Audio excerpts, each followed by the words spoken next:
Bonjour à tous. Dans la dernière vidéo, nous avons traité du marketing, de sa définition et de son évolution de 1905 à aujourd'hui. Maintenant, nous allons définir et présenter un certain nombre de concepts clés liés à l'étude du marketing. Donc, nous allons commencer par étudier les besoins, les désirs et la demande, la segmentation, le ciblage et le positionnement, les offres et les marques, les circuits marketing, les médias payés, possédés et gagnés, les impressions et les engagements, la valeur et la satisfaction, la chaîne d'approvisionnement, et nous allons finir en parlant de la concurrence.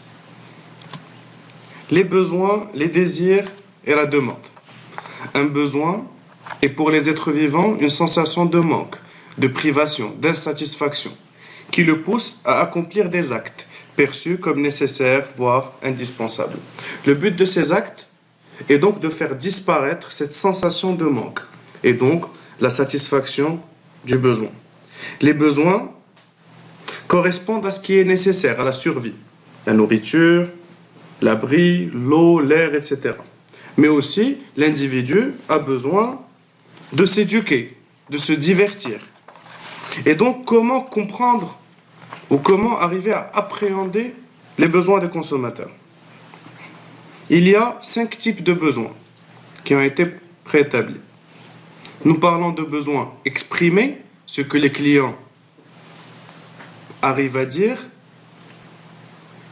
les besoins réels, ce que le client veut dire, les besoins latents, ce à quoi il ne pense pas, les besoins rêvés, ce dont il rêverait, ce qu'il rêverait d'avoir, et les besoins profonds, ce qui le motive secrètement à posséder ou à acquérir un bien. Comprendre le besoin n'est pas chose aisée. Certains clients ne savent pas ce qu'ils veulent, d'autres ne savent pas l'exprimer, d'autres utilisent des termes très souvent identiques. On parle d'un ordinateur puissant. Est-ce que c'est un ordinateur qui a une RAM puissante? Est-ce que c'est un ordinateur qui peut durer longtemps en batterie? Comment interpréter la puissance dans un ordinateur ou dans une voiture sportive ou autre? Et donc cette difficulté de la compréhension du besoin nous amène à comprendre la nature même du besoin client et donc à identifier ce qui peut le pousser et le motiver à l'acheter et ce qui en même temps va le freiner par rapport à la consommation. Donc nous allons commencer par identifier le désir. Le désir qui est tout simplement le choix de la manière avec laquelle nous allons satisfaire un besoin. Donc s'il est difficile de créer un besoin, ou impossible pour certains auteurs, il n'est pas difficile de créer des désirs. Et donc, si j'ai faim, donc c'est un besoin, mais si j'ai opté pour un burger ou pour un tagine, c'est un choix de la manière avec laquelle je vais satisfaire mon besoin. Et donc c'est le désir. La demande maintenant n'apparaît que quand il y a vouloir et pouvoir d'achat. Et donc nous passons d'un besoin, donc c'est une sensation de manque, vers un désir, c'est le moyen de satisfaire le besoin, mais le désir ne peut passer à la demande que lorsqu'il y a un pouvoir d'achat, que lorsqu'il y a une accessibilité, que lorsque le produit est disponible. C'est là où intervient le mix marketing que nous verrons beaucoup plus tard. Passons maintenant à la segmentation, au ciblage et au positionnement. La fameuse démarche SCP. La démarche SCP que nous étudierons au niveau du cours du marketing stratégique. Cette démarche consiste tout simplement à segmenter le marché, à le découper, à fragmenter le marché en un ensemble de petits groupes qu'on va appeler segments, homogènes à l'intérieur et hétérogènes à l'extérieur. Cela veut dire qu'à l'intérieur de chaque segment, un ensemble d'individus partage au moins un caractéristique en commun. Et chaque segment est forcément différent de tous les autres qui sont créés. Sur un marché qui est pour nous un ensemble d'individus. Donc sur un marché, tout le monde n'est pas intéressé par les mêmes produits ou services. Tout le monde n'a pas les mêmes besoins, tout le monde n'a pas les mêmes désirs. Et donc les entreprises et les organisations sont amenées à réaliser cette segmentation. Mais une fois que la segmentation est faite, il faut passer à un ciblage. Il faut choisir un ou plusieurs segments qui va représenter le segment le plus intéressant et donc le segment sur lequel l'entreprise va investir en temps et en argent pour pouvoir, bien sûr, rentabiliser ses investissements plus tard. Et donc, l'entreprise devra élaborer une offre adaptée à chaque segment. Plusieurs stratégies de ciblage et de segmentation vont être détaillées lors de notre prochain cours. Nous passons au positionnement. Donc, après avoir segmenté le marché, fractionné en plusieurs segments, nous en choisissons un ou plusieurs. Et donc, sur ces segments-là, nous devons nous positionner. L'entreprise doit se positionner. Donc, en disant positionnement, donc il faut comprendre que c'est un positionnement psychologique. Nous cherchons à nous positionner dans l'esprit du consommateur par rapport à un avantage ou à plusieurs avantages essentiels ou comparatifs ou compétitifs ou concurrentiels, appelez ça comme vous voulez, qui nous permettent de nous différencier des autres concurrents existants présents sur ce marché ou proposant un produit similaire au nôtre ou même un produit de substitution. Je vais en reparler en fin de vidéo. Passons maintenant à un troisième concept, ou à deux autres concepts, les offres et les marques. Nous entendons très souvent parler de marque. Et pour nous, une marque, quand on dit c'est une marque, c'est-à-dire que c'est un produit de valeur. Valeur, concept que nous allons identifier juste après. Maintenant, une marque, il faut comprendre que c'est tout simplement une offre de produit ou de service dont la source est identifiée. Rappelez-vous, dans la vidéo précédente, arrivé au marketing relationnel, il y a eu un creux qui s'est fait entre le consommateur et le producteur.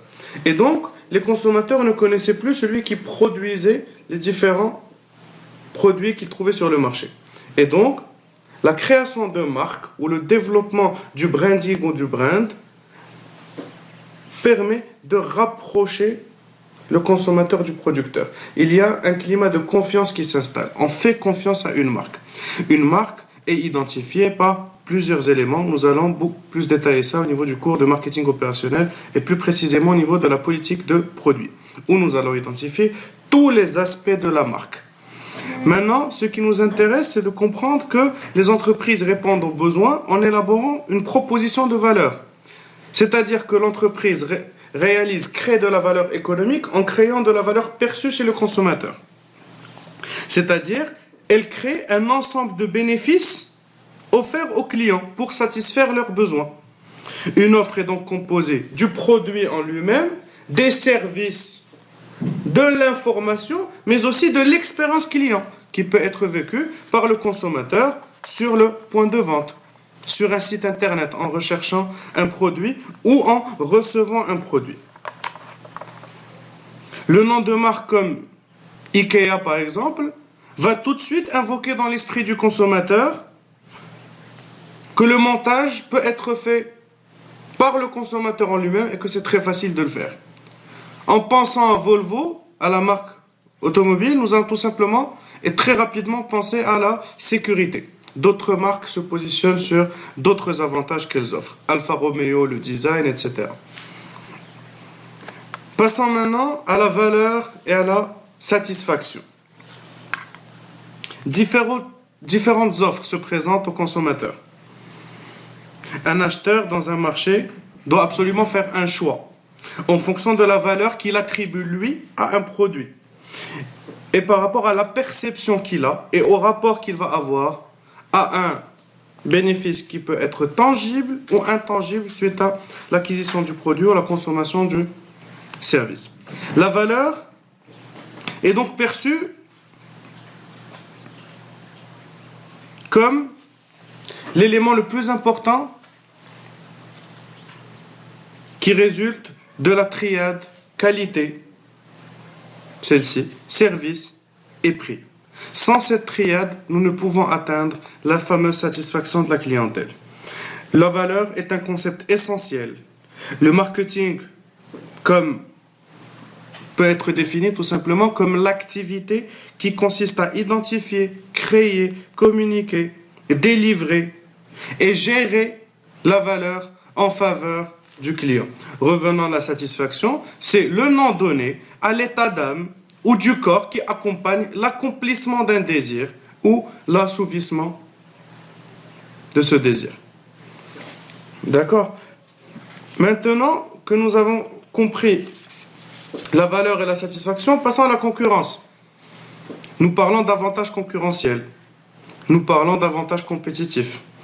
Toute cette recherche et cette création de valeur vise à se différencier de la concurrence. Cette concurrence qui est désignée en économie comme la présence de plusieurs acteurs qui souhaitent accéder à une ressource limitée ou localement limitée. Ça revient à dire que la concurrence n'est pas uniquement une concurrence par rapport au marché, donc à l'ensemble d'individus qui constituent notre clientèle potentielle, mais la concurrence peut être aussi existante au niveau de l'accès à la matière première, de l'accès aux ressources humaines. Prenez les cas des centres d'appel, par exemple. La plus grande concurrence n'est pas la recherche de marché et de clients, mais c'est la recherche d'employés ayant les compétences nécessaires pour pouvoir intégrer leur structure et se développer et pouvoir permettre à l'organisation d'atteindre ses objectifs et une performance. Donc, cette concurrence désigne tout simplement tous les rivaux existants ou potentiels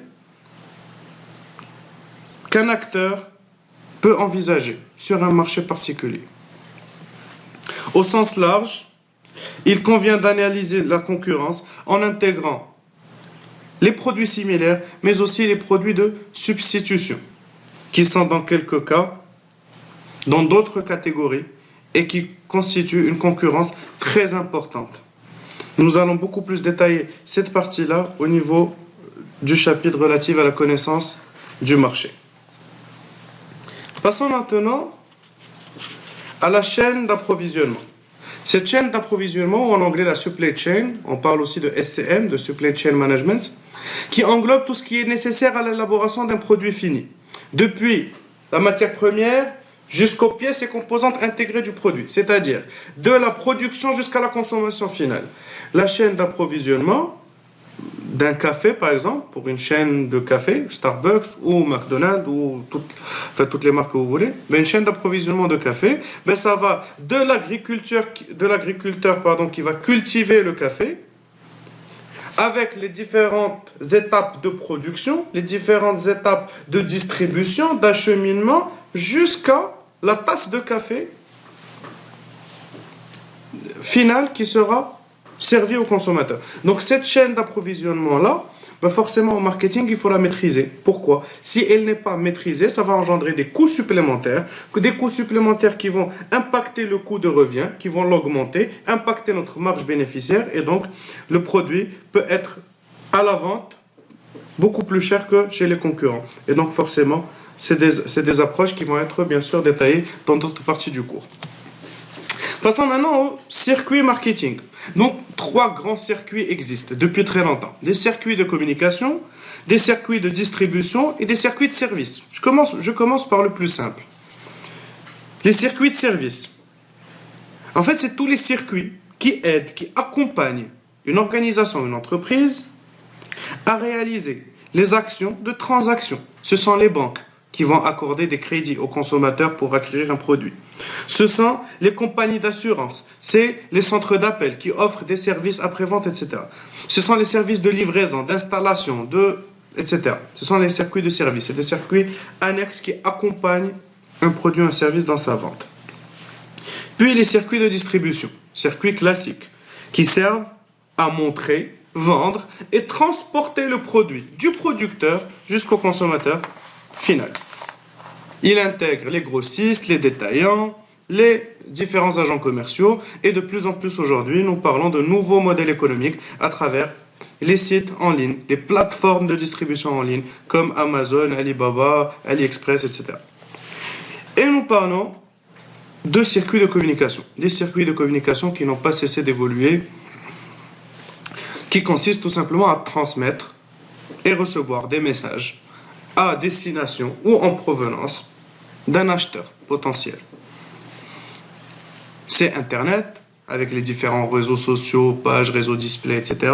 C'est les journaux, encore, écrits, papier. C'est la radio, c'est la télé. C'est tous les nouveaux circuits de communication maintenant, grâce au digital, qui sont complètement interactifs. On aura l'occasion d'en discuter aussi plus tard. Donc, maintenant que nous avons compris qu'il y avait de nouveaux circuits de communication liés au digital, il y a 3 nouveaux concepts maintenant qui sont rajoutés. On parle du média payé, possédé et gagné. En fait, c'est les 3 grands leviers du marketing digital, mais ils sont intégrés au niveau des concepts marketing initiaux. Tout simplement parce qu'une entreprise au jour d'aujourd'hui, surtout les entreprises dans le B2C ou dans le domaine des services, ne peuvent pas survivre ou évoluer sans avoir une présence et une identité visuelle. Et donc, ces marques-là vont commencer par essayer de posséder quelque chose, de contrôler du contenu. On parle de contenu marketing. Et donc, ce sont les réseaux de communication que l'entreprise possède. C'est les sites web, c'est les pages Facebook, les comptes Instagram, les comptes Twitter, etc., LinkedIn, où la marque va proposer son propre contenu. Elle va le gérer d'elle-même.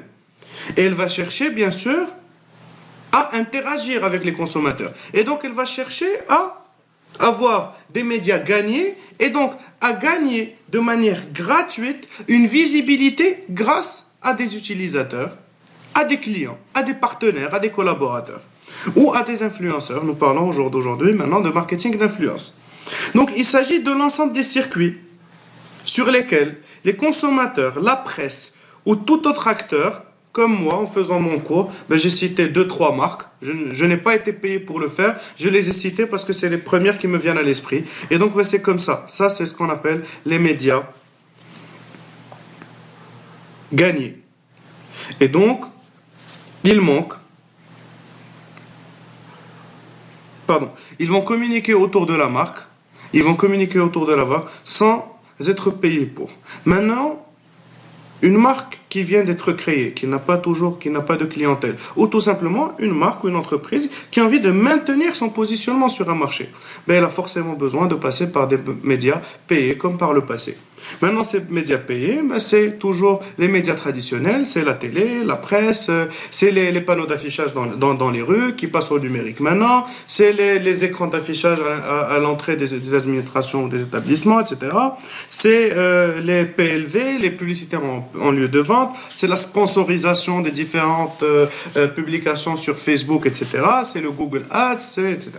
Bref, toutes ces publications sponsorisées ou payantes, qu'est-ce qu'elles vont permettre? Elles vont permettre de garantir une visibilité à l'entreprise qui va faire en sorte petit à petit de la hisser à un stade un peu plus élevé dans la reconnaissance par les différents réseaux sociaux, mais par le consommateur aussi, où à ce moment-là, elle pourra capitaliser sur cette publicité-là et la transformer en publicité gagnée par la suite qui doit absolument se régénérer.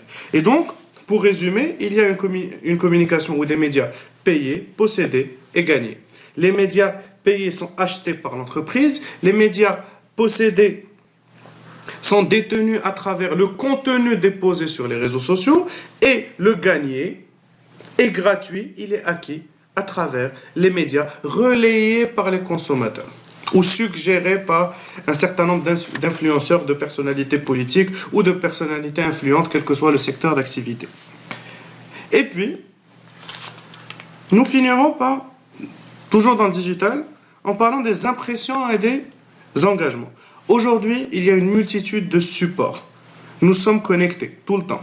Téléphone, ordinateur, tablette, phablette, télévision, montre connectée, tout devient de plus en plus connecté. Et donc, tous ces supports-là, au final, nous permettent de rentrer en contact avec le consommateur. Nous permettent aussi de maintenir un contact permanent avec le consommateur. Nous permettent d'interagir en instantané avec le consommateur. Tous ces éléments-là, maintenant, à l'ère d'Internet, nous parlons d'impression, c'est-à-dire nous parlons de nombre de fois où le consommateur a vu une publication, une communication ou un affichage spécifique à une marque. Et donc plusieurs indices forcément ont été créés. On parle de CPC, CPL, CPM, CPA, PV. Bref, c'est les coûts par clic. Donc c'est combien vous allez payer par rapport à chaque interaction, à chaque clic. C'est les coûts par lead, combien vous allez payer à travers chaque Et lead, c'est-à-dire chaque engagement de la part d'un site web, c'est ce qui est utilisé par les agences de voyage ou les différents les centrales de réservation qui déposent des publicités sur le réseau display. C'est les coûts par 1000, c'est-à-dire les coûts par 1000 vues d'une publication. C'est les coûts par vidéo, c'est utilisé sur Dailymotion, YouTube et toutes les plateformes de partage de vidéos. Ou c'est le coût par acquisition et donc le coût par action, par achat réalisé. Maintenant, toutes ces impressions correspondent au nombre de consommateurs qui a vu tout simplement une communication particulière. Cette communication nous permet uniquement, ou ces indices nous permettent uniquement d'évaluer l'audience. Donc c'est quantitatif, ce n'est pas qualitatif, ça ne nous permet pas d'identifier un taux de conversion ou des personnes qui sont véritablement passées à l'acte. Et donc c'est pour ça que nous avons besoin d'engagement. Et donc c'est le niveau d'attention de la population par rapport à ce que vous avez partagé comme contenu. Est-ce que votre contenu leur a plu? Est-ce qu'ils ont liké votre vidéo YouTube? Est-ce qu'ils ont liké votre commentaire sur Twitter? Est-ce qu'ils l'ont relayé, retweeté, etc., etc., etc. Cet engagement-là, c'est ce qui prouve véritablement l'adhésion des consommateurs, l'adhésion des prospects par rapport au contenu que vous avez proposé. Donc, cette vidéo arrive à sa fin. Nous avons dans cette vidéo, comme vous avez pu le voir, présenté 9 concepts clés. À partir de la vidéo prochaine, nous allons détailler chaque chapitre un peu plus pour que vous puissiez maîtriser l'étude marketing à la fin de cette série de vidéos. Merci beaucoup.